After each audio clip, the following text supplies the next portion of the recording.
In a minute. Good morning. Can you hear me? You can't hear me. Okay, so we're gonna pause for some technical challenges. Let's see.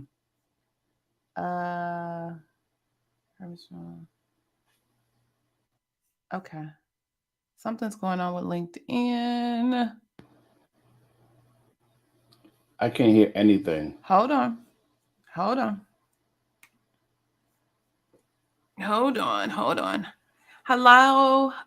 Shay and Latoya and Tanika in the room. No, hold on. We can hear you. Let me go out and come back in. Okay.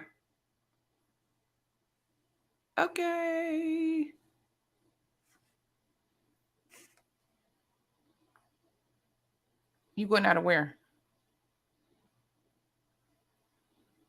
Hello.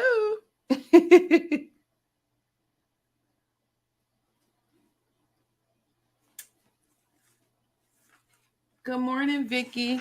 Vicky, can you hear us? Can you hear me?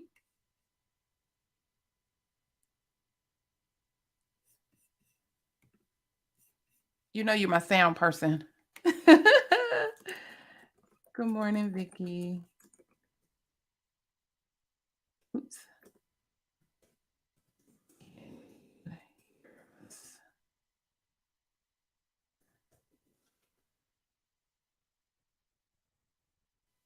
Good morning.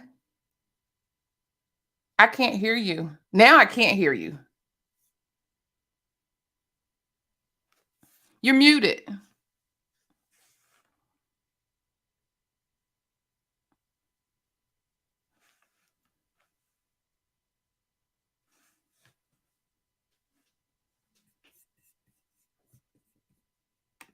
You're muted. Hold on. Uh-oh. What'd I do? Comments.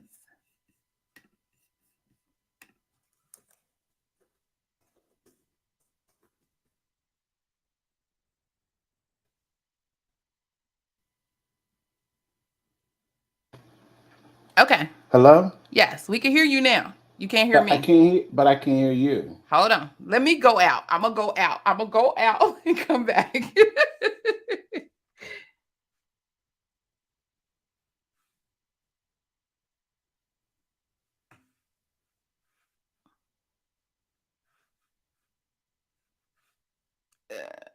Uh-oh.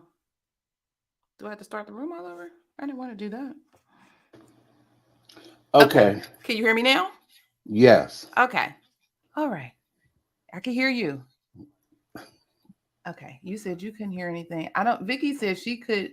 Yes, she could hear you now. But now I don't hear the coding nurse, now she hears everything. Okay, we're on. Woo, Lord, technical challenges. They hit me up talking about there's a problem with LinkedIn. I'm seeing all kinds of buzzes and beeps. And good morning, everybody. Good morning. Okay. Look, we can't have these problems seeing as I got a whole video to show all kinds of ma'am and sirs. I need y'all to get together. Okay, yay, thank you, Vicky. Okay, good morning. Happy Saturday. Y'all know it's September and we're easing out of September. And September is Sickle Cell Awareness Month. And while fall is my very, very favorite season, I love fall. I do. I'm not big on the whole pumpkin spice. That's a whole other conversation. But I love fall. I like the colors that fall brings. I love fall colors. But anyway, that first day when the temperature dropped, me, cold weather, and sickle cell don't get along. And I could just lay in the bed all day. It started yesterday, but I actually got up this morning, so here we are. It takes a couple of days to adjust to this foolishness, and then I'm back. And I'm happy. So I'm glad to be here with y'all. All right. So let's get this little party started. Let me get rid of this and start this. See, I feel like we all behind. Oh, we just 5 minutes behind. It's okay. It won't kill folks to have us talk about our day, our week. That's right. This month. all the things. Okay, so welcome to our Saturday morning tea. So glad you're here. And this is the place where we discuss health information, news, education, certification tips. We also talk about entrepreneurship. We talk about Clubhouse and how to learn the Clubhouse features. We talk about everything. You name it, we talk about it. We talk about where the money resides. When I saw your post, I was hollering over here. But anyway, we talk all things. I am Clarice Warner, and I am the girl with the pearls, the founder and education director of the Professional Reimbursement Network, LLC, where coding education is key. And before I introduce my illustrious co-host, today's episode is sponsored by the Professional Reimbursement Network's free email course on the 5 steps to become a certified marketable medical coder. Let's get to the ad. Are you interested in medical coding, but not sure where to start? And scared of wasting time and resources? Let me help you with the right steps to become a certified marketable medical coder. Learn more at bit.ly/5stepscoder. All right. So if you are in Clubhouse and you are interested in the 5 steps to become a certified marketable medical coder, again, it's a free email course. Feel free to hit the link in the at the top of the page. And if you are on YouTube, Facebook, and I think LinkedIn, if it's still running, then make sure you check out the description for the link. It's in there. You might have to scroll down a little bit, but it's in there. So today, joining me today and every Saturday, praise ye the Lord, is my co-host, Mr. Jesse, the registered trademark, the coding nurse. Let me get all of that in because you got to feel all of that. Sir, introduce yourself and tell the folks all about you. Good morning, everybody. My name is Jesse. I live in Philadelphia. I've been an LPN for 29 years. And during in 2014, I transitioned into medical coding. And during the pandemic, I created a company, the Coding Nurse LLC, where I help other nurses and other healthcare professionals with clinical experience to transition into the world of HIM. Love it. Love it. You just doing all the things. And how is that going for you? It's coming along pretty well. Okay. Hold on. Keep the faith. Keep the faith. All right, LaShanta, she got her cup ready. That's what I'm talking about. Everybody, get your cups ready. Get your because you know the tea is coming. I got 2 bags in here this week because I knew I needed it strong. Good morning, healthcare consultant, and good morning, Vicki. Thank you so much for helping us through our technical audio challenges. We appreciate you. Okay, so today we're going to talk about a little bit about HIM and what that means to you. And I know it means a lot or different things to different people. Mr. Justin, did you want to chime in or you want me to show the video first and then you can chime in? You can show the video first. Okay, let's go there. So, a couple of years ago, my state association, OHIMA, the Ohio Health Information Management Association, we created a video and we won a prize. So it's an award-winning little video that we shared that I have permission to share. I was on the board of directors at that time and was part of the group that was involved with the video. You know, we did not create it. We actually hired a firm out and we had a committee that worked on it during that time. And our president at that time wanted to just put something out there and commemorate it, something short, something sweet. So we went through a whole process, the vetting, the whole shebang. But anyway, we put together this little video and a lot of people use it. I've used it several times and I thought this would be a great segue into our discussion about what HIM means to you. So y'all know how I am about this technology. I be thinking I know it all, but I'll be playing. I'm learning. Okay, let's see. I think I got this. So we're going to share the screen and the tab and here and share. And I think we're good. Can you see the screen? Yes. Okay. All right. When you hear a the video? patient has an encounter in the health system, whether it is a checkup with their doctor, a surgery, or a hospitalization, information is generated about that patient, their health, and the visit. That health information is necessary, not only from a patient care standpoint, but also for billing and quality. Someone in the healthcare system has to manage that patient information behind the scenes. And that's where health information management professionals come in. Health information management, also known as HIM, is the practice of acquiring, analyzing, and protecting medical information vital to providing quality patient care. It is a combination of business, health science, and information technology. Health information management professionals work in a variety of different settings, providing many different job avenues. They often serve in bridge roles, connecting clinical, operational, and administrative functions. Health information management professionals care for patients by caring for their medical data. Having skilled HIM professionals on staff ensures an organization has the right information on hand when and where it is needed, while maintaining the highest standards of data integrity, confidentiality, and security. HIM professionals possess a unique skill set, understanding the healthcare system and the flow of patients and their information within it. They are invaluable in today's workforce. Want more information? Visit the Ohio Health Information Management Association's website at www.ohima.org.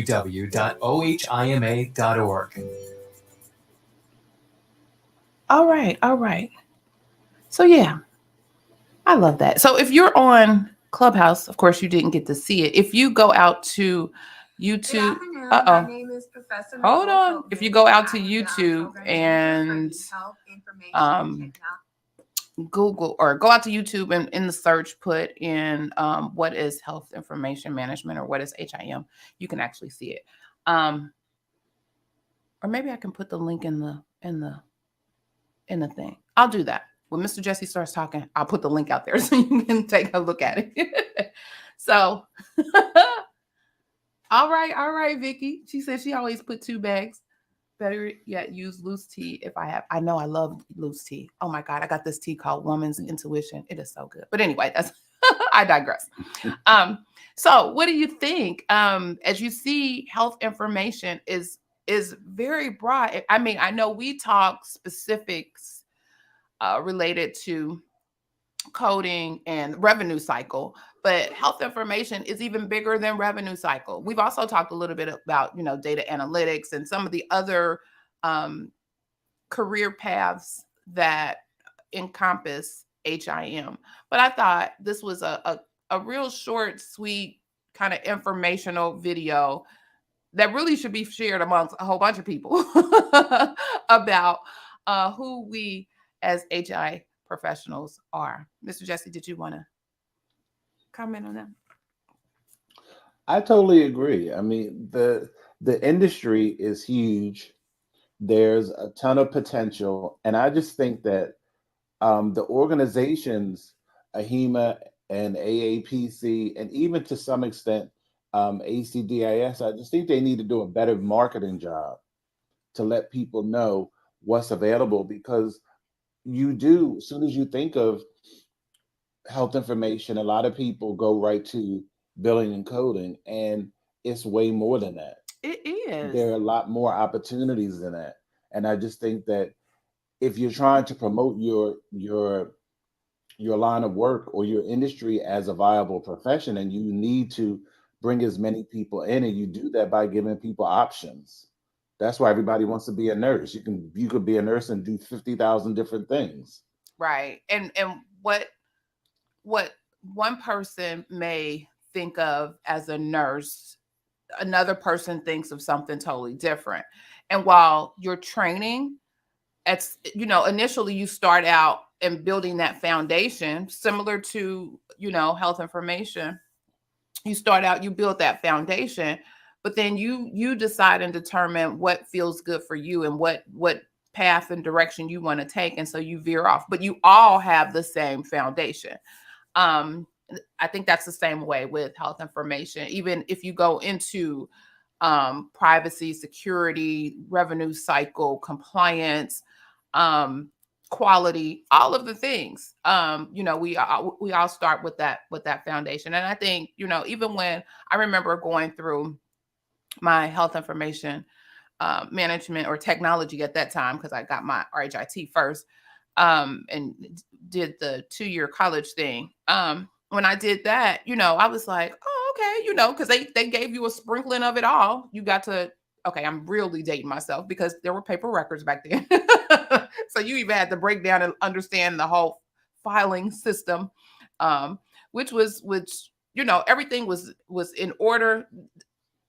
Lord knows that, if you went through that terminal digit filing system and understood all of that, you could rule the world. And I believe that. But, you learned how to really operate in that environment. And I'm sure as we've transitioned into the electronic medical record, there are nuances that should be taught related to that, so that folks know how to enter that world, because the space of a health information management department looks nothing like it did 20 years ago, looks nothing like it did 5 years ago, if you will.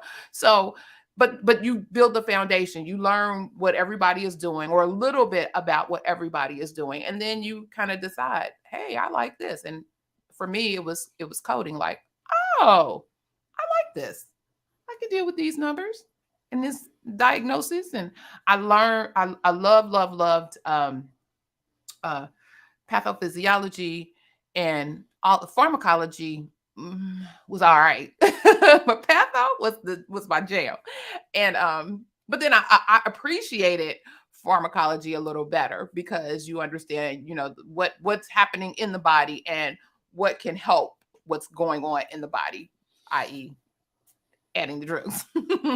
But yeah, so you figure out and find your way. I mean, I loved it so much, so I went on to I wanted to be at once upon a time, I wanted to be a pediatrician. And I started the pre-med course and down that road. And then life happened, and marriages and babies and the whole thing. And it was like, okay, no.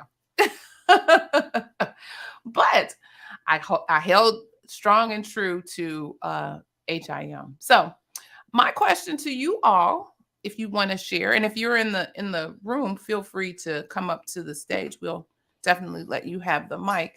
What does HIM mean to you? What do you see and feel when somebody asks you, or what do you say when somebody asks you, well, what do you do? What if on the broad HIM spectrum, if you even specialize as coder, because a lot of people don't understand medical coding either, partly because we have other types of coding. So you have the coding that's related to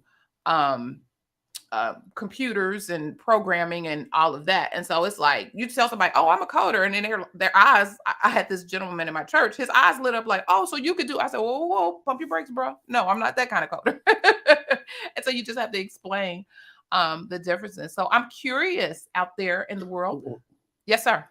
In the chat, Tanika says, I have feedback. So I think you might have to turn me down or something.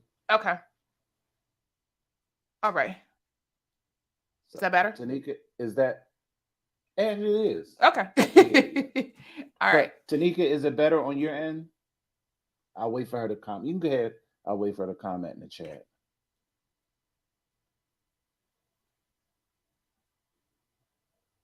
Okay. Well, again, I just want to know. She said yes. Okay. Good. Okay. Great. See, we got them everywhere. Helping us out. All right. Well, I was grateful for the opportunity again. When I stumbled upon HIM. I wanted to get into college. I wanted to get a degree. I knew I wanted to do something in the health field, but I really didn't want to deal with direct patient care. Look at me today, but that's a whole other conversation. And decided or was introduced to health information, and it was like, oh, this is the business side of healthcare. And I was like, oh, never dawned on me that there was a whole other, all you think of or all you hear, well, really all you think of is, doctor, nurse, the techs, the people that you see moving and shaking in physician offices, practices, urgent cares, emergency hospitals. That's all you really think of when you see those people. You don't think there's a whole other world that kind of moves this machine. Even though the patient, of course, is the primary customer that determines all of the things that are happening. But yeah, so somebody introduced me to that, and I was like, this right here, this is the jam, and I've been hooked ever since. Ever since, so much so that I've taken it, to the additional path, the path of auditing and the path of compliance and all of those things. So again, anybody want to don't be shy, speak up, chime in. So Mr. Jesse, oh, I see Tanika's coming.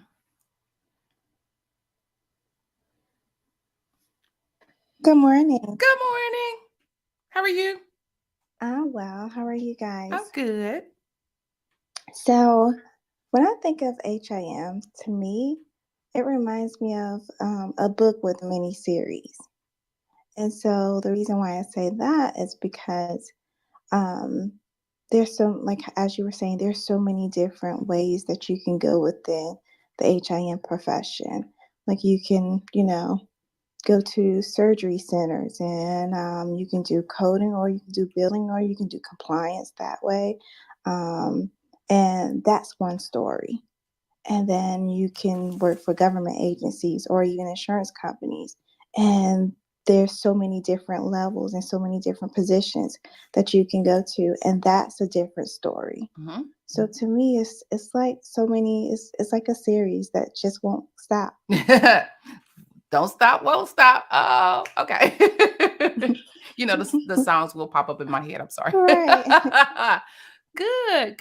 Well, thank you for coming up and sharing what HIM means to you. I appreciate that. Mr. Jesse, you have any? Oh, I had to unmute myself.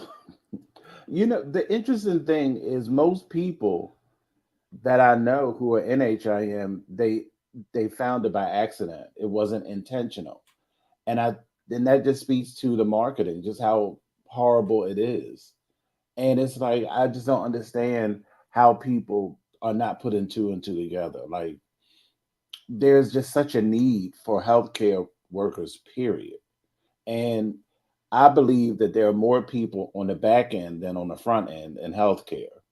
And you're right. I agree with that.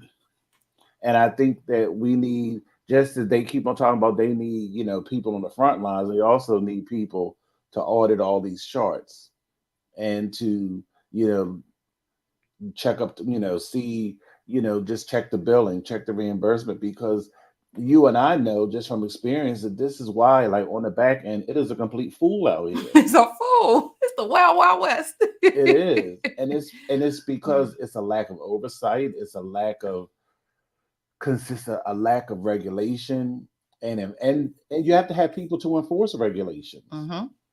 And I just think that the entire HIM industry needs to be revamped from education on up, because earlier this week I was on the phone for an hour and a half with some woman who I don't even know who this lady is. She was in a medical billing and coding group that I'm part of on Facebook, and she was like really struggling in her PCS course.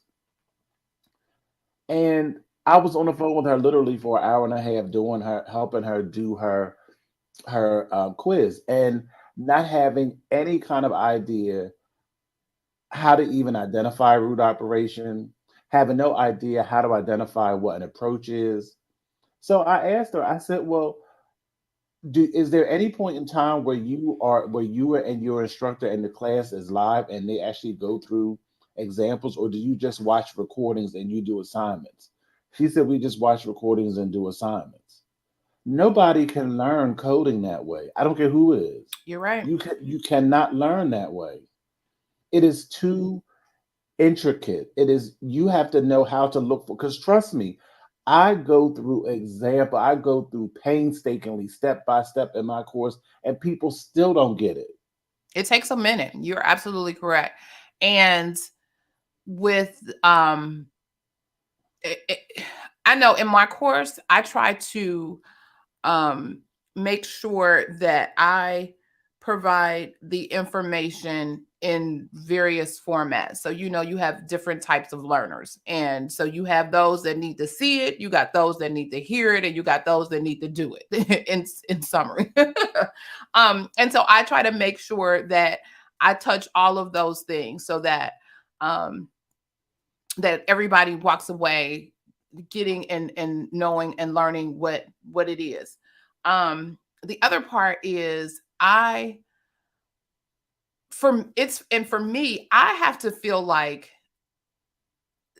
I see a light bulb going off somewhere. So the interaction, the instructor to student interaction is vital for me. Because I want you to know I don't believe in well, you'll figure it out and move on. No. I come back.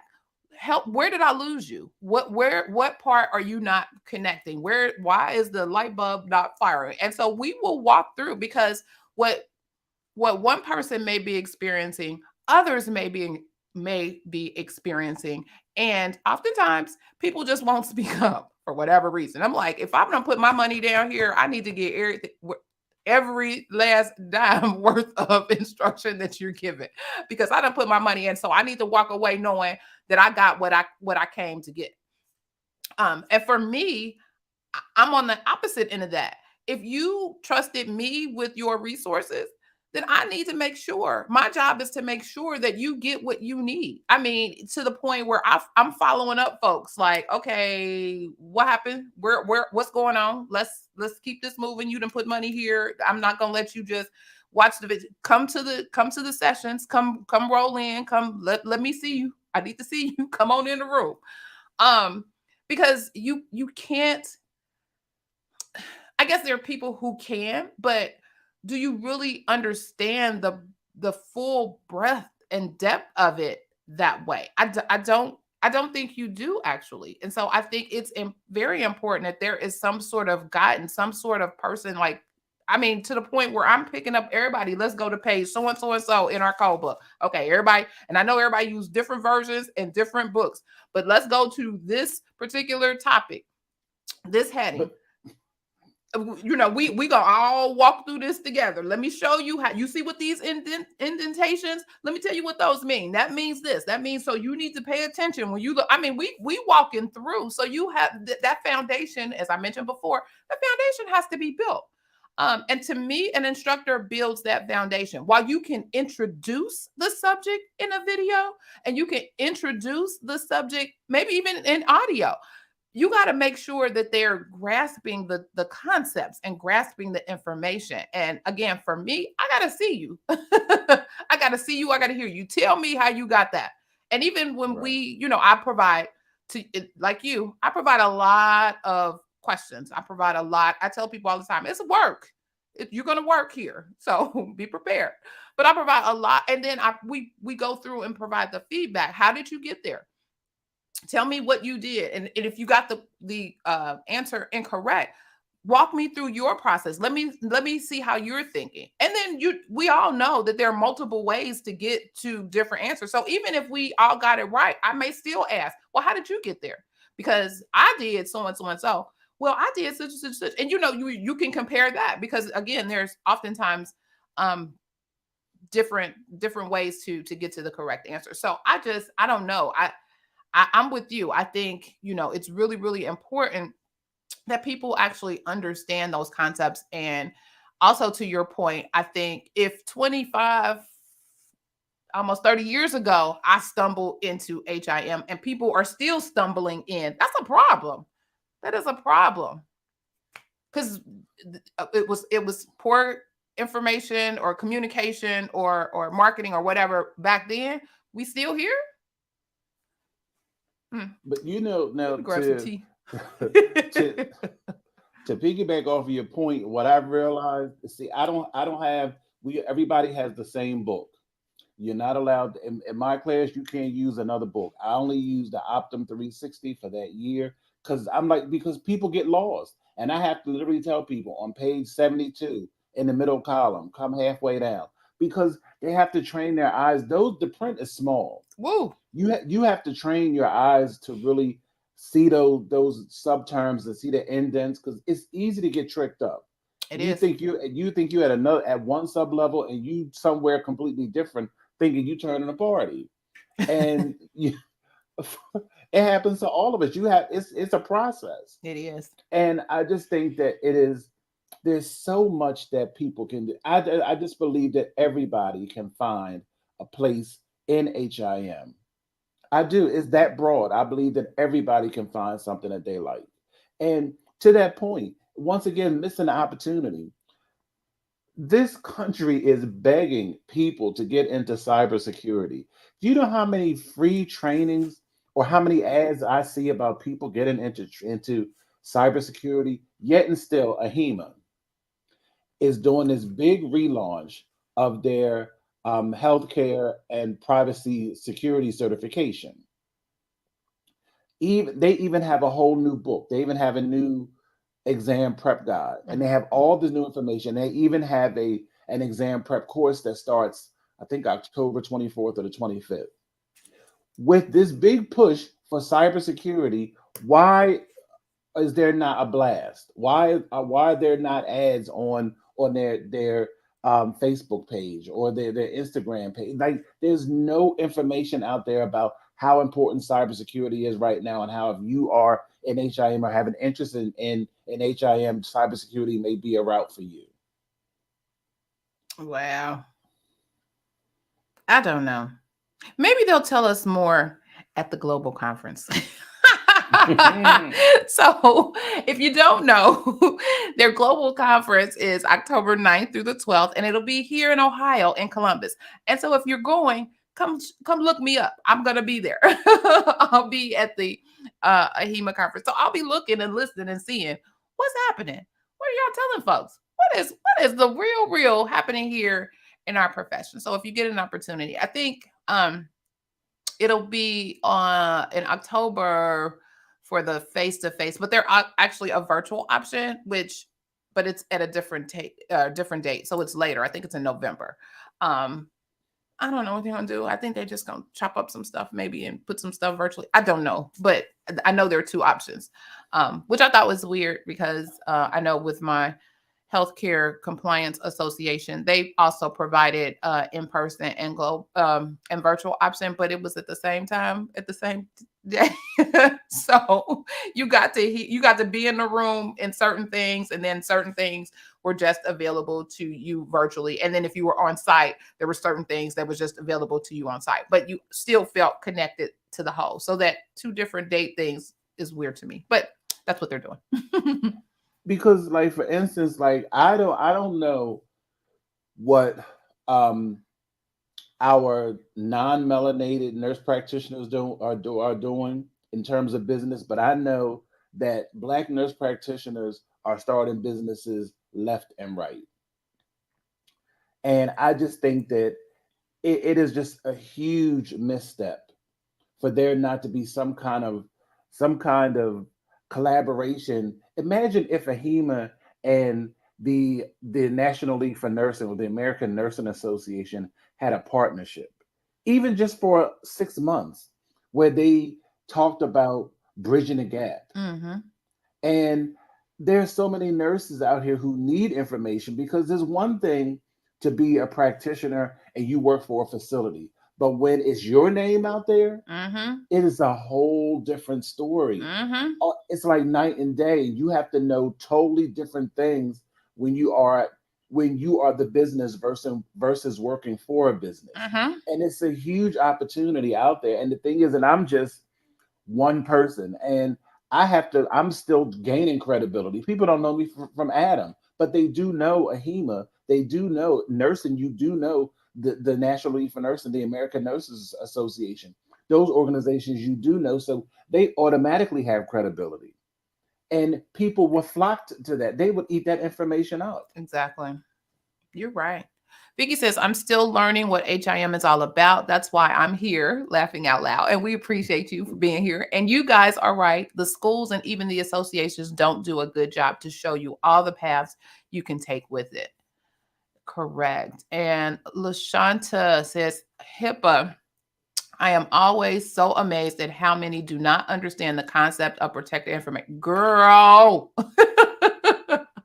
everything from text an op report to asking about a coworker's back surgery. Girl, that right there kills me. Like, let's just have willy-nilly conversations about folks, and that's supposed to be the right thing to do. No, yes, you are 100%. It is crazy, crazy, crazy, crazy. Yes. I don't know. Say right, Vicky. I got certified in 2013, and the only reason I knew anything is because we had a research paper where we had to map out my career path, and years later, it's still don't know it all. Exactly. So it's so much that's out there, so much that we can learn and glean from. And if anything, the associations, take a look at some of the associations that are out there that people know that they can rattle off. They know what the people do. They know what's involved, and take a page from their book. But you know what I think? As you were talking, I'm almost of the mindset that right now AHIMA is too big. And I think that not that they need to close, but I think they just need to revamp. I think that there is so broad that they need to have specific people in charge of specific segments of the organization. They need to have a privacy and security czar. They need to have an auditing czar. They need to have a coding czar. Some person, because you can never know it all. It's too broad. And you have to eventually pick a lane. And once you pick that lane, stay in it. And if you want to change lanes, then you have to go and relearn a whole bunch of stuff just to get caught up.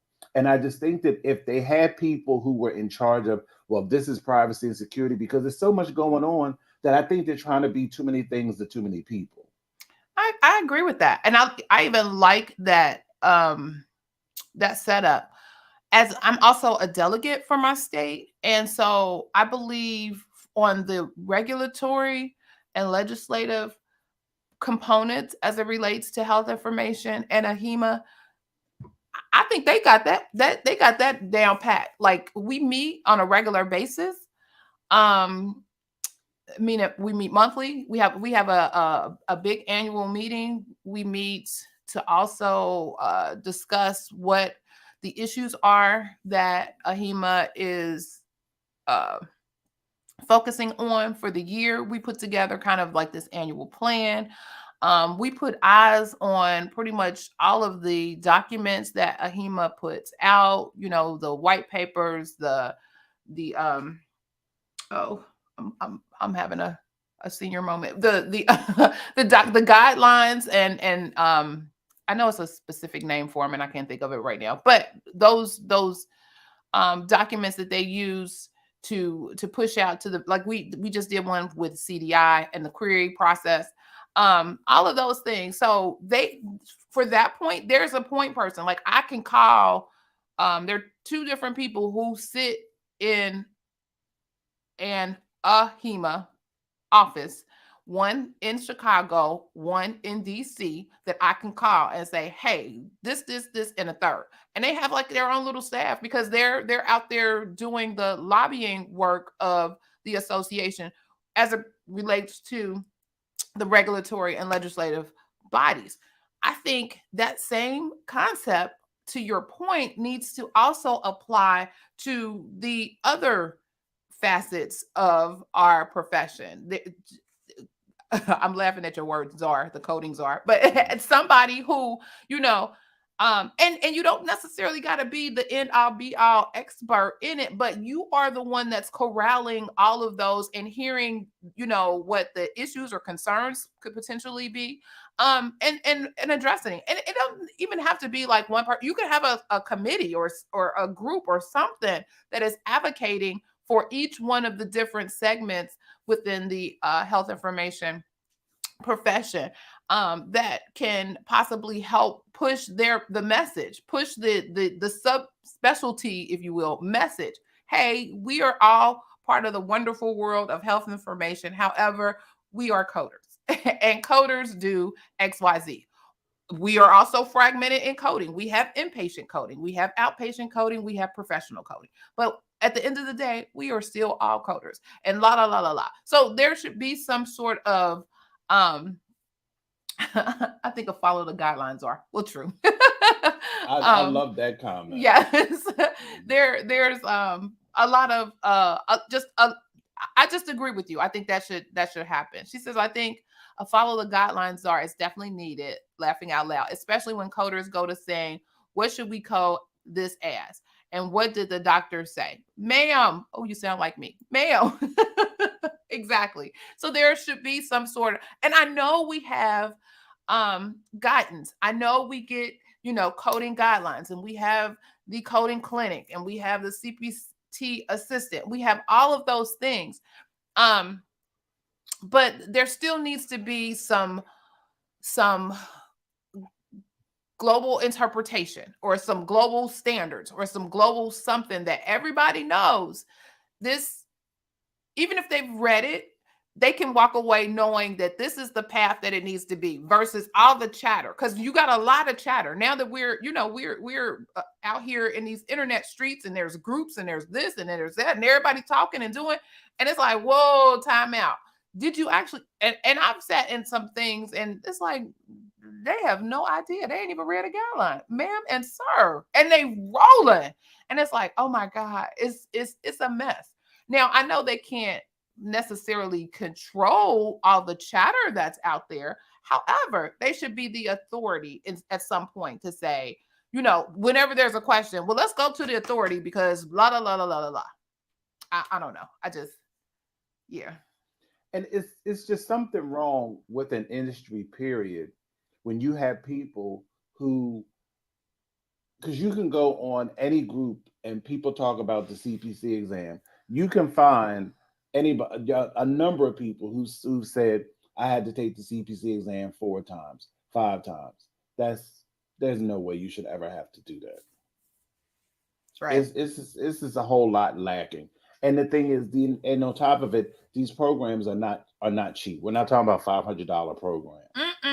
We're talking thousands of dollars. Exactly. Programs that, you know, again, and it's just me, if I'm putting my money, it could be, first of all, I'm not a gambler. That's probably the one reason why I don't gamble, because I need an immediate return on my investment. So I need some sort of return on my investment. So if I'm going to make that investment in myself, and I know that I've done all that I'm supposed to do, I need to make sure that whoever I'm giving my funds to, they've done all they need to do. And so if I have questions, if I have whatever, I need to be able to talk to somebody. I need to be able to be instructed. I need to have someone teach me what is actually going on versus just, well, here you go. Here's a book. We have this one introductory conversation or meeting, and have at it. And you know, the more that we are talking this out, the more I think what needs to happen, what also needs to be revamped outside of billion coding and the whole HIM industry, because is the whole online education system in this country, because that's what's really broken. Yeah. Because like during the pandemic, I was like, you know, I'm sitting here doing nothing. Let me try to take an online class. What these people want you to do in an online class is freaking ridiculous. Well, I'm in an online class program, so but it might be different. But I'm just trying to understand. Like, yes, you're supposed to learn the material, 'tis true, but I don't like when you're giving somebody feedback, you need to be direct. Like, how are you giving me feedback? Then I'm still not understanding what you're saying. Then when I ask you, what do you mean? Reread my note. What the what? No, no, no, no, no. See, we're not doing that. Oh no, And I then don't have you those problems. I don't have see, those problems. and then I hit him with, look, chick, I'm grown. I'm not one of these little 20-year-olds that don't know how to stand up for themselves. You got to do better for me when you taking my money. I need Where's an my explanation. tea? Where's my tea, Lord? And that's why I had so what I had this because what I heard, I did a little research, and that because everybody's going to Western Governors University, and now I know why. Because most of the time you only have to take one test for the whole course. Mm-hmm. Fine, I get it. I see why people do it because who wants to be aggravated? Who? Like I'm just trying to get this little thing so I can move on, so I can make it look good on my paper, so I can so I can get me some paper. It's a True, means to an but you end. also want to make sure that you're learning something too. You don't. I for me, I don't just be pushing me along just to get along. I need to walk away from every one of my classes knowing that I have learned something that I can take with me or that can be added on to something else. And so even when I go and I select the courses that I'm going to take for the particular term or semester, it's like, so how can this fit into whatever all this other stuff that I do? Because first of all, I'm not going to waste my time. But in my classes, we have you have a asynchronous component, so you have some of them drive me crazy, but but I appreciate them as an educator. I appreciate them. So you go through, you read the material, you have to follow along. There are questions embedded in the material, so you can't go on. You can't progress until you answer like it. And so it's like a little quiz as you're reading material. So they want to make sure that you're mastering the whatever their objectives. They give you the list of objectives, and it's their job to tick off to make sure these objectives are met. I do that in my class. I got objectives. This module, the objectives of this module is ba da da da da da da. And when you finish this module, you should be able to know, or you should be able to show me that you know XYZ. Similar to that. So in between that, you have, these different questions that you have to answer before you can proceed to even the next slide in that particular module. And then at the end, part of the discussion, there are always discussion board questions. And so you have to write a discussion board question or ask a question, or they provide a question and you have to kind of have some sort of response to it. So that's some sort of engagement in the async. Then we have an actual meeting session where you meet every week with one of the instructors, and they have a specific agenda that they're teaching. So they want to make sure, that you got whatever the concepts are, because those concepts are either going to be tied to one, an examination that you have to take, or two, a paper that you got to write, or three, a group project that you have to do. So they want to make sure that you understand and you got these concepts so you can be successful in those. Usually those are the top three things that we actually have to do to show that we understood, we master, and to get a great grade moving forward. So I appreciate that the one thing that I don't appreciate, and I've told them several times, is in some of my classes, some of this stuff is dated. Please don't tell me what they did in 1998 and I'm in 2020. Now, 2022. Now, you may not be able to get to what's happening in 2022, but at a minimum, I should be very close. I'll even give you a couple of years behind. I'll give you that. But somebody need to refresh. I mean, I'm looking like y'all ain't even wearing the same clothes. What you can see is dated. Just that part. So But I don't know. Go ahead. I hear exactly what you're saying, but there is a difference between what should be and what is. And what you described is not the majority. Yeah. You're right. In some of these coding programs, that's not the right. the majority. And that's the problem, because I'm telling you, like, we all, part of, discussion is part of an online program.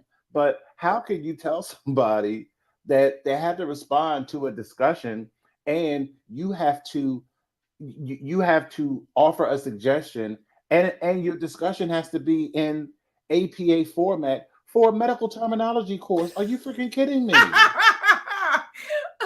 Okay, they might be overkill with that. but I'm saying it is rampant. That's what I'm telling you. Like, these people do not, it is a total feces show out here. Oh my goodness. But to your point, you, the student, you, the person who is about to make this investment, you have a responsibility to do your due diligence as well.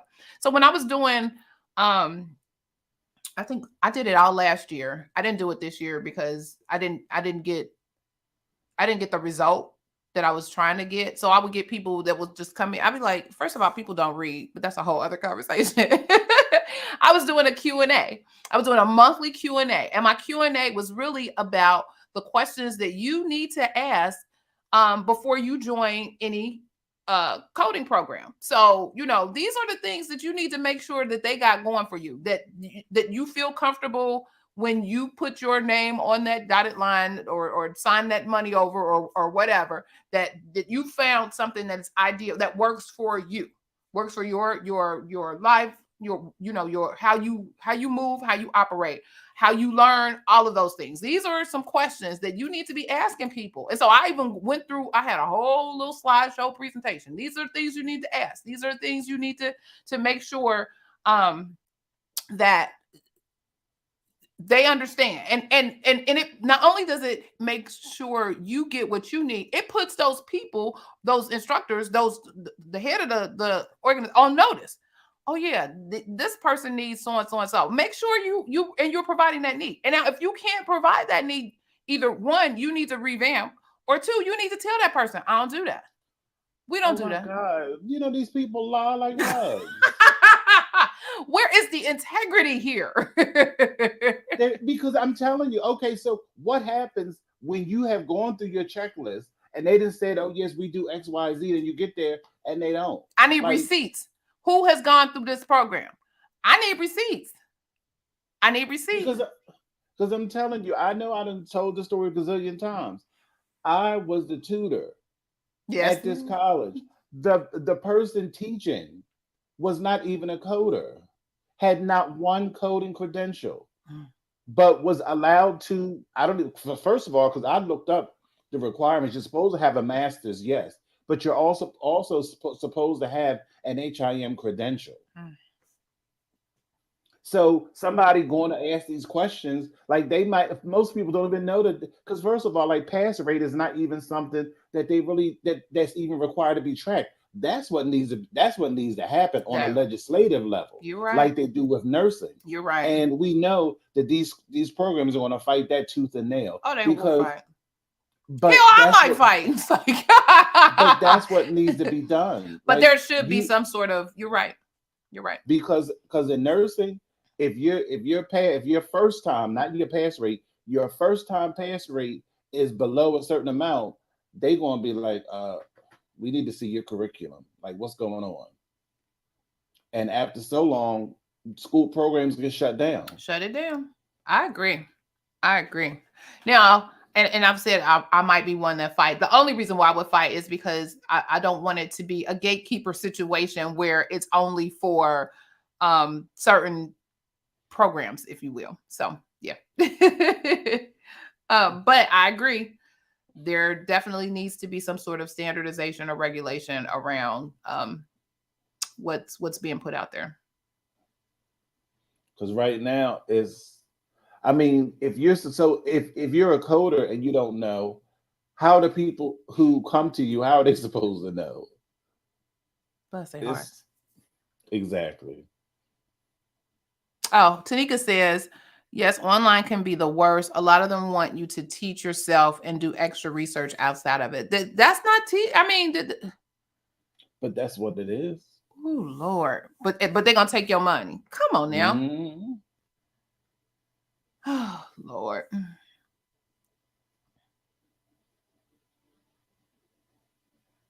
She said, the coding program, the programs here in Orlando don't even promote AHIMA or AAPC. They would rather, I want to say, let's go NHA. I've heard of the NHA. Mm-hmm. What's NHA? It's an acronym for something, but I've heard of Healthcare a few Association. billing and coding programs. I don't know, but I know there's a few. Mm-hmm. It's and like they even the have their designation own that we work exams. so hard to get are not even recognized, even to be a focus in school. Wow. But what people don't understand about the NHA is if you go somewhere with an NHA credential, it doesn't get you anything because it's not recognized. It's not. Yeah. So are they like the newer kid on the block trying to fill the need, fill in that gap between the two, I guess? Or is it just local to is it national? Is it across the board? Or it is because I knew somebody here in Philly who was in the program. And this was like 6 years ago. And it was and she had to take an NHA exam. So if we find to get folks to recognize the CPC and RHIA and CCSP and CCS, Lord Jesus, I can only imagine. That's an uphill battle. But it's like you said earlier, it's the wild, wild west. So much so, I saw an article. I'll say this: I saw an article in my compliance work that talks about whistleblowers, and they're saying that a lot of the whistleblowers nowadays are physicians. Oh God, they telling it all, and it's around compensation and looking at kickbacks and that kind of thing. So, but the crazy part is, so they're telling on the hospital systems, and then the hospital systems are then saying, well, it's these doctors, and so it's a mess. It's a mess. It is a whole mess. Oh, National Health Career Association. Okay, thank you. I wasn't aware. But all they have to do is just follow the rules. But that seems to be really, really hard. And then I don't blame the physicians because they're like, look, I'm going to tell on you before you tell on me. And I'm not mad at them. Well, the part of that is, so they're telling as far as like kickbacks and their salary structure and all of that.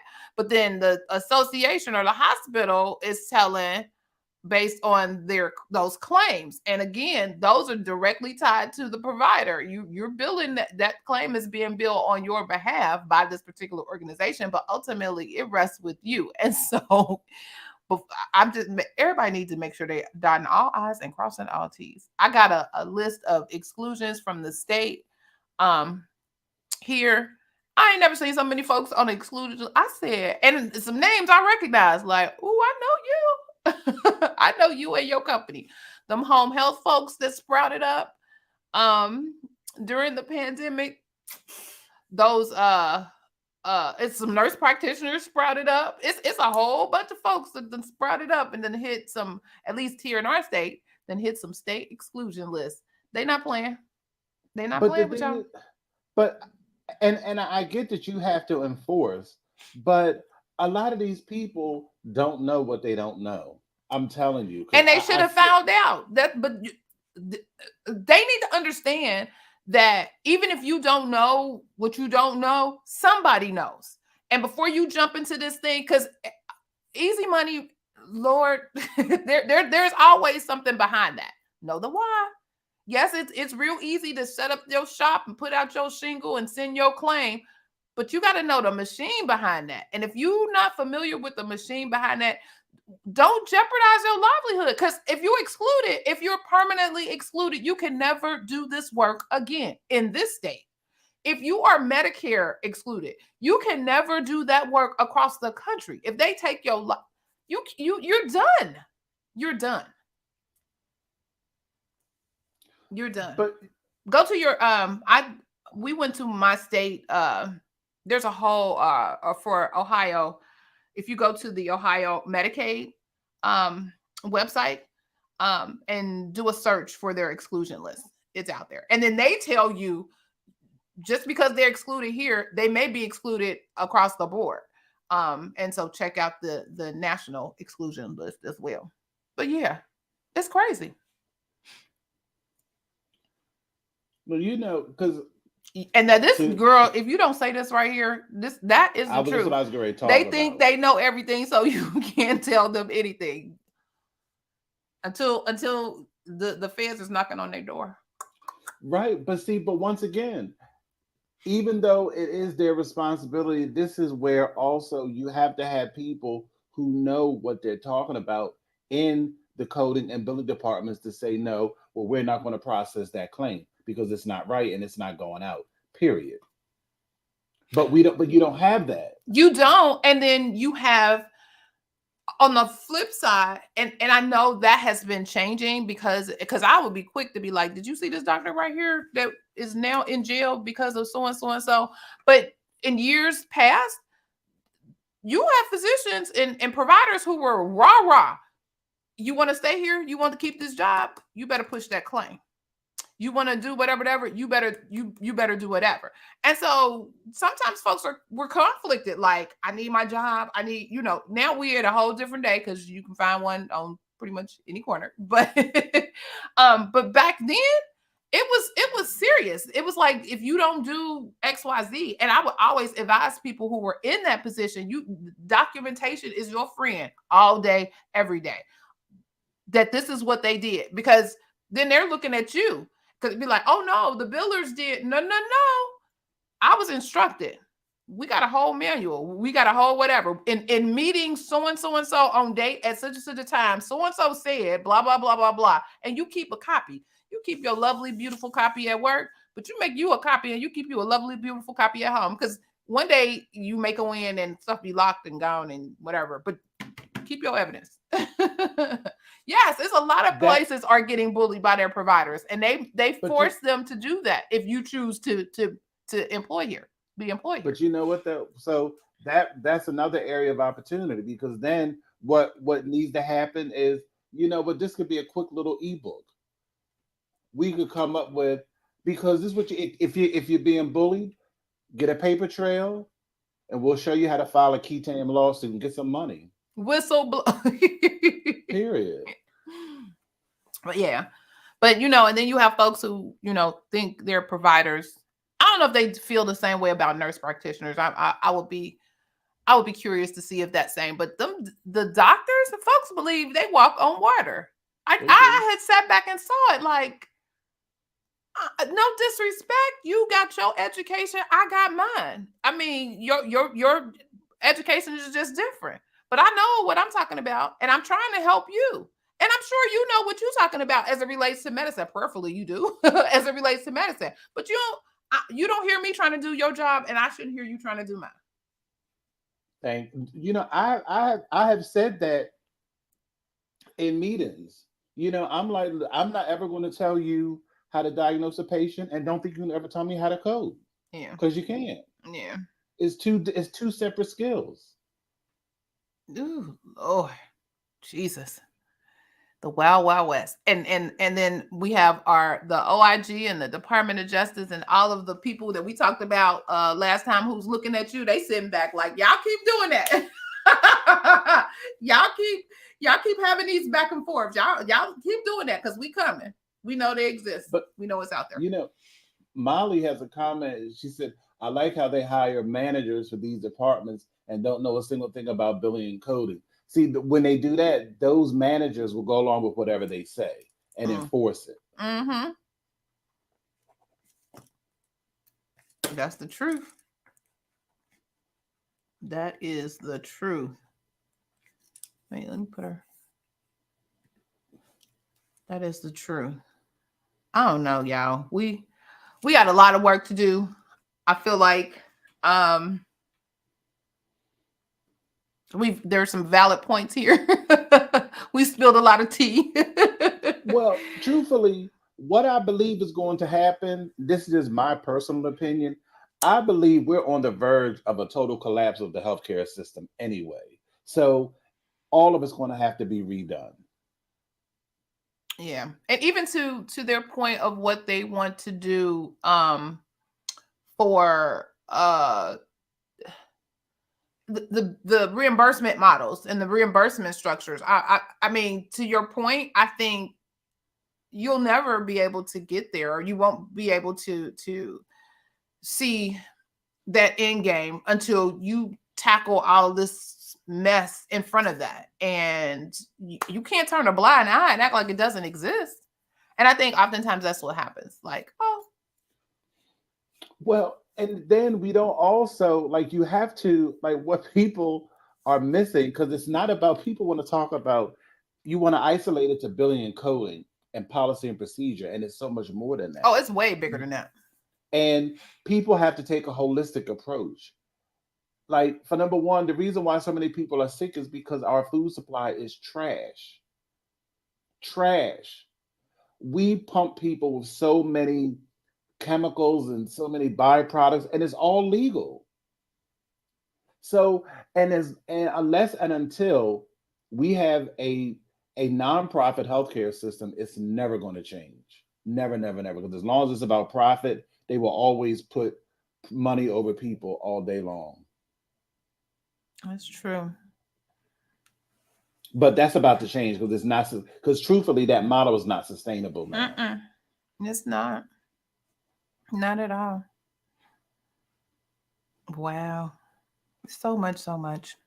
I was going to talk a little bit about the at least one of the paths from coding to auditor. I read an article Okay. last week, and Rose Dunn wrote the article, and I was just going to basically, I think some of her points were spot on, but to sum it up, there are like 3 things. Make sure to get she recommended or encouraged that you get a specialty certification, like your CRC or some other type of specialty certification that puts you ahead of or above or in a niche situation. That's one of the things she recommended. The other one, and this was probably my favorite, was to reverse engineer your coding process. So think about how you obtain the code. Think about what documents you reviewed. Think about all the documents that should have been there and weren't there, and just that reverse engineering that whole process. Because as an auditor, those would be the things that we would ask you to look for, or we would ask you to provide your documents. So when you went through that, what did you see? What did you see that was lacking? What questions did you have as you were trying to code it that weren't there, that maybe you had to query about? Do you see a pattern to this? You know, in the op reports, are they thorough with the documentation compared to what it is that they're trying to build out? So just kind of reverse engineer that process. And then of course, you need to be a lifelong learner. We all know that, because as an auditor, not only do you need to keep up with, you know, all the coding changes, rules and regulations, but to my point that I've said all over and over again, you also got to keep up with the why. And the why sometimes it will change, but you have to make sure that you're understanding and keeping up with all of the regulatory stuff that is fueling a lot of this as well. So I thought those were good things if you are considering that leap into becoming an auditor. You know, those are some skills that you definitely need to bring into play. You get any I thoughts like on that. Yeah. So yeah, I thought that was good. So it's I think I can put the link in the description box I'll put the link in the description box of the video, so you can go back and look at that article if you like. Somebody had asked her a question about becoming a coder, or becoming an auditor, and it's a 2-part article. The first part was, because there were 2 questions. The first part of the question was, should you be a coder before you become an auditor? And then the second part was, and what's the pathway to auditing? So yeah, that was good. Well, how could you? I guess you could become an auditor without becoming a coder, but I think that'd be kind of hard. I do too, but yeah. Yes, Sandra, I will I'll put that out. I'll put that in the, where can I put it in Clubhouse? I can put it in the notes, or I'll reach out to you and send it to you. I can back message you. Let me write your name down. I think we're connected. We are. So yeah, I'll do that. Yeah. All righty, sir. We are at the top of the hour. Any closing thoughts? Any things you wanted to make mention of? No, as usual, I'm just grateful that you created this space, and I like that we have real discussion because, like I say all the time, even on LinkedIn, people don't have the real nitty gritty conversations they're supposed to have, and if you're a professional, you can really critique your industry, and every industry should be critiqued. I mean, you have lawyers who on LinkedIn they air out the legal profession every day. And you And you should, have and you shouldn't necessarily be afraid to do that, because ultimately you are part of the machine. You are part of the organization, and so you should want to see it succeed. You should want to see the progress. Things shouldn't necessarily be the same from 20 years ago. Things are moving, and we should be in the forefront, if not right there in the thick of things. So yes, so there are a lot of questions that need to be asked and answered. And Yep. why not ask the question so somebody can provide an answer to make us, better. So yeah. Love it. I feel like I didn't drink a whole bunch of tea today. I got to drink the rest of it. Even though I was laughing. I think it was LaShanta was like, boy, it was the neck roll for her, because you pulled it, you did a neck roll, sir. These people. You felt that in your spirit. These people. Well, thank you. Oh, go ahead. Last thing I wanted to say, when we're talking about coding and auditing, where you work really matters in this industry. You'd be surprised how your company has a reputation out in these streets. Because I had an interview last week, this past week, and it was pretty much all about one of my former employers. And I mean, they're the bomb, and they're an auditing company. So what's so interesting is they had kind of mentioned, well, if you come on board, you would be able to let us into their mindset.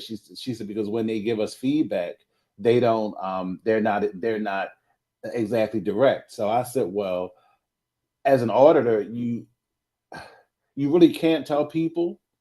You're supposed to give them general guidelines, because even I learned that at the insurance company, because then you don't want to get in trouble. Exactly. You have to do this. Right. So they have to give you some generalities. You got to kind of pick it out. But I told her, I said, but they're good. They're good, but it's just, and they still have the contract with them. And I worked for these people. I left 4 years. And they had a contract with them when I worked with them for 5 almost. Wow. So it's been at least a decade, almost close to it, that they've Right. had a contract, because they do good work. But it's just and I told her, I said, no, they're tough. Like the results you get, like they are like they crack that whip, but they give you all the help that you need.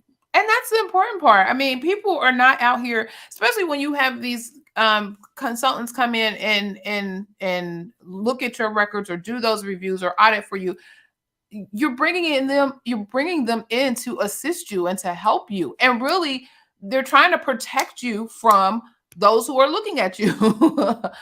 That's primarily their job. And so, yeah, you may find some things, and it's okay, because you're finding them now, and you can correct it and fix that, stop that bleed and fix those problems. So, it amazes me with some organizations that hire consultants, and then they be all in their feelings about the results. First, sir and ma'am, you knew something was up. That's why you were looking for an external consultant. Let's start there. But and let me just say, oftentimes it's not the person who actually wanted to bring in the consultant. It may be someone on the other side of the spectrum. So the other side of the business. Are you looking at your CFOs or your CEOs or those types of persons who may be like, well, no, and want to argue? Because that would be even internally, from a compliance perspective, those would be the folks that you would have to argue with on a regular basis. Like, if y'all don't stop, quit playing. We're telling you some for a reason here. While you count those dollars and cents, some of those dollars and cents may have to be reallocated back to where you went if you don't pay attention and listen to what's being told to you. So, yeah. One more thing. Another pet peeve of mine is these people with these EMRs that can pick when they can pick the diagnosis from a drop-down box. You pick diabetes, chronic kidney disease due to diabetes. Then you want to put down hypertension as a separate diagnosis. If you don't separately link that hypertension to chronic kidney disease, you cannot code I-12.9 or I-12.0 because in your diagnostic statement, you're saying that the CKD is due to the diabetes. That's what you wrote. Yes, LaShanta, we can. You, sir. So again, I don't care how many EMRs and coding. Well, first of all, you need to, if you're using them, you need to know how to use them. Let's start there. I think folks just think it's real easy just to go in, like to your point, click the box, move it on. But what you get, what you put in is what you get out. Let's start there. And somebody may not be putting the correct things in. They may be putting just the basics in. So you, coder, who should know the guidance and the guidelines around it, should know how these things need to map and match in order to be correct on a claim. And just not taking the word or the action of the computer as the Bible.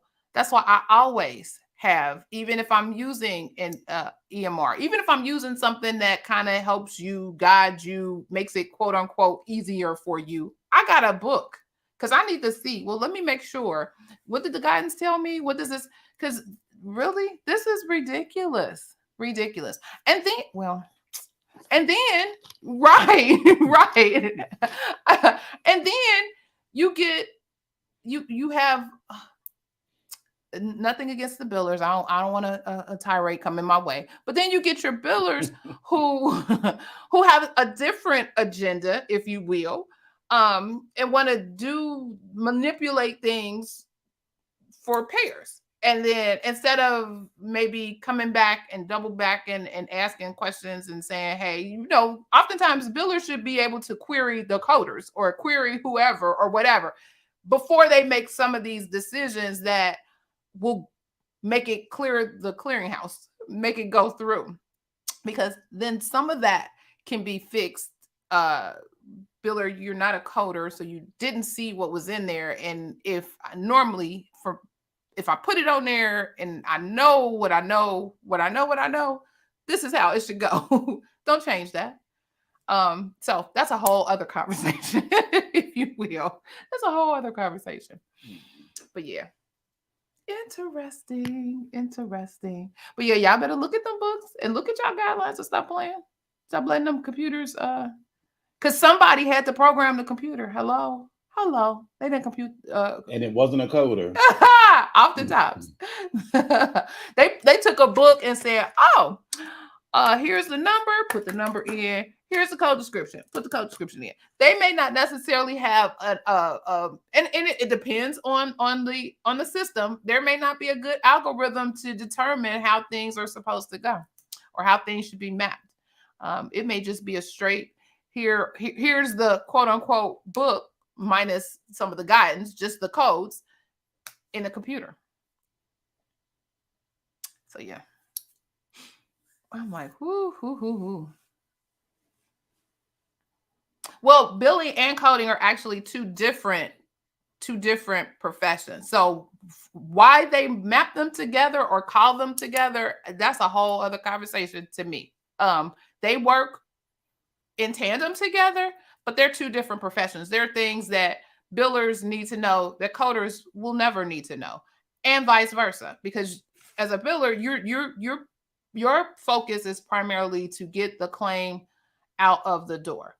As the coder, your focus is to take the information from the documentation and translate it into a code that is then provided to the biller to get the claim out of the door, according to whatever billing requirements are there or contractual obligations are there.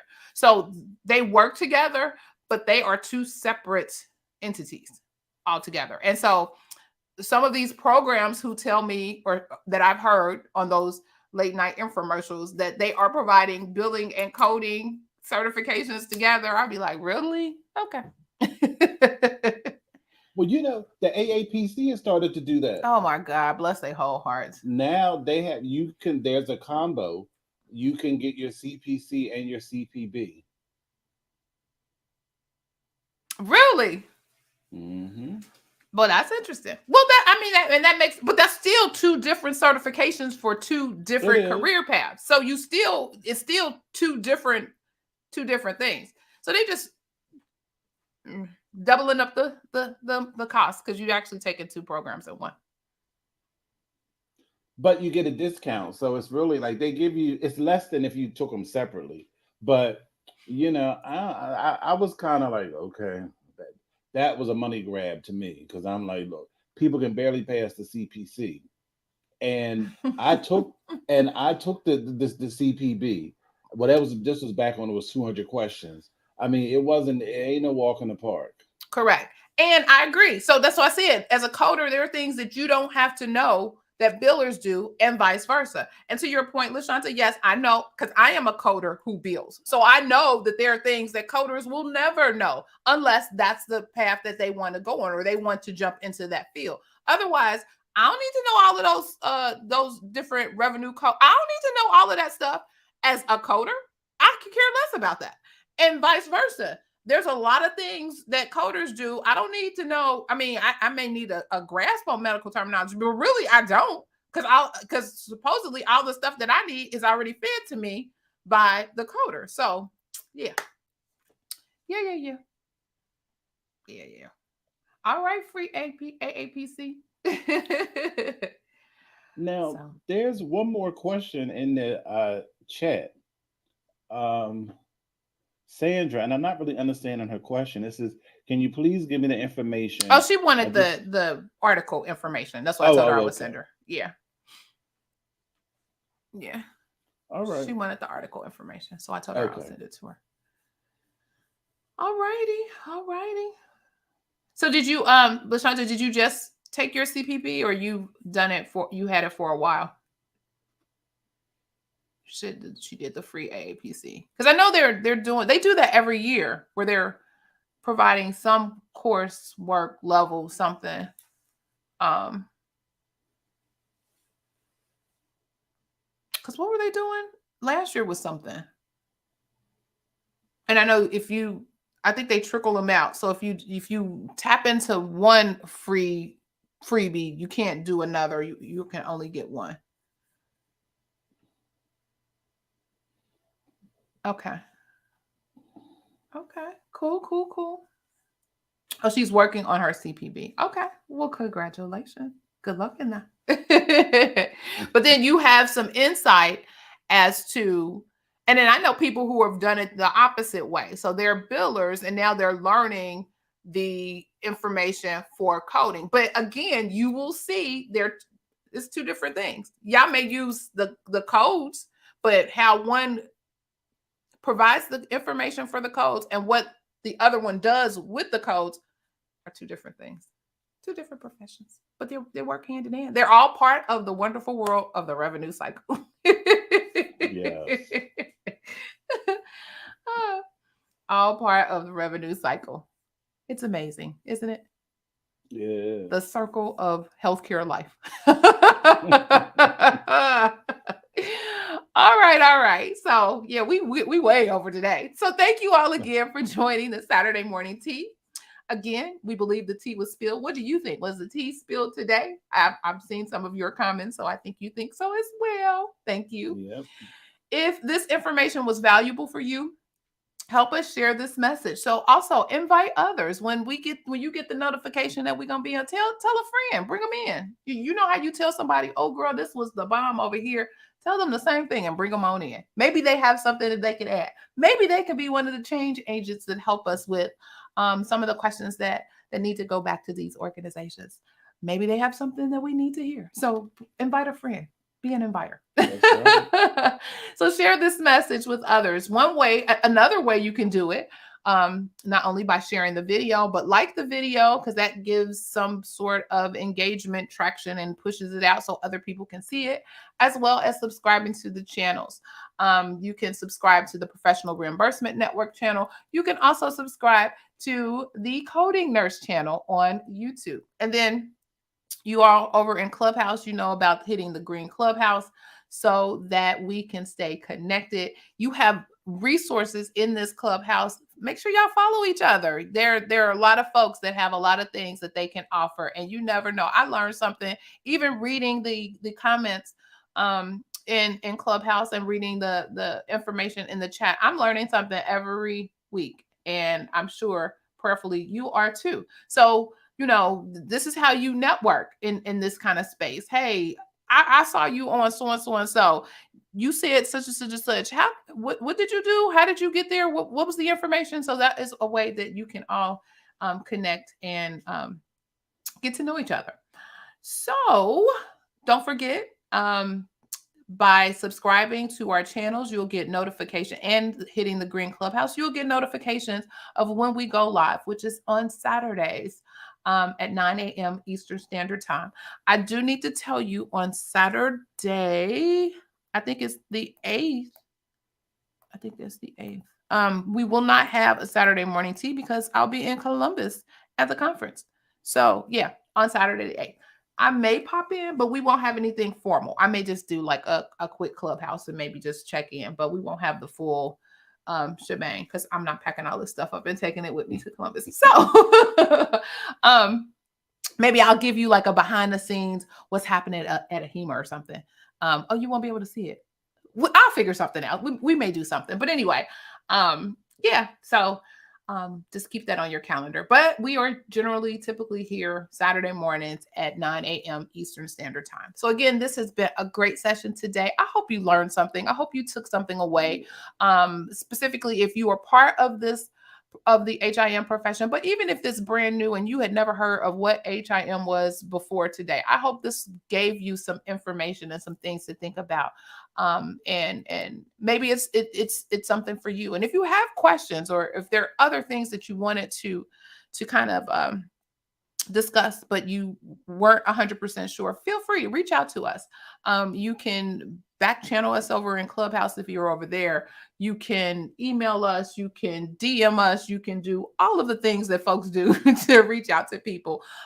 Both Mr. Jesse and I will gladly assist with any questions that you have. And then, we're, as you should know by now, we're real candid. And if it's something that we don't know, we'll find out. We'll find somebody and tell you, one, I don't know it, but let me find the information out and provide you with the information. So yeah. So again, thank you all for joining. And remember, be safe, be kind, and don't wish for it, work for it. Until next time, have a great weekend. Right. Bye-bye. Bye-bye.